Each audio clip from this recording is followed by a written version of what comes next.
I looked at the woman in front of me, very satisfied with her performance last night. However, in the next second, a group of heavily armed SWAT officers burst into the house. I was immediately pinned to the ground and I told them they had the wrong person, but the police found a large amount of flour and contraband in my house, as well as 2 heavy weapons. Fuck is this, Jimbo? It's an AK-47. I remained completely calm. After being imprisoned, my father, a police officer, was the first to visit me. I thought I would be bailed out, but to my surprise, my father asked me to plead guilty for the sake of the family's interests. The prosecutor told me, according to the criminal law, I would only serve a maximum of 4 years. I thought it over and immediately agreed. In court, during the judge's questioning, I didn't offer any defense, but openly admitted to everything. However, the verdict angered me. The judge ruled that I had illegally possessed heavy weapons and that the dangerous items I kept for self-defense constituted organized crime. But given my good attitude towards pleading guilty, the court sentenced me to 10 years in prison. It was then that my father and I realized we had both been deceived by the prosecutor. 10 years? 10 fucking years? Are you kidding me?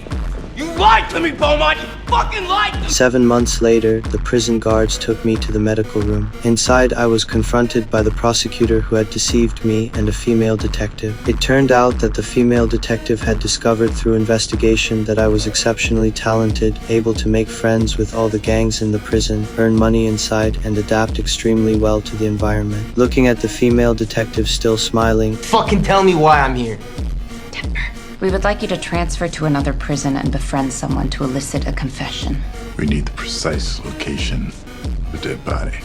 We suspect that the man that you'll read about in that file has killed 14 women, maybe more. I finally understood her change of heart. She told me that the police had only found 1 body so far and were urgently trying to locate the other victims. However, hearing that the others were held in a prison full of mentally unstable individuals, I immediately refused. I didn't think I could be friends with such people, and no amount of money could make me do it. The detective told me that the person was appealing, and if the appeal was successful and they were released, more young girls would suffer. I still remained unmoved. With no other option, the detective left me a file and asked me to reconsider. That night, I opened the file and the cases recorded in it shocked me. It turned out that this was a serial killer whose methods were extremely cruel and he only targeted young girls. What baffled me even more was that although all the clues pointed to one killer, there was no evidence to prove his guilt. To secure an early release for myself, the next night the female detective took me on a plane and forged a new identity for me.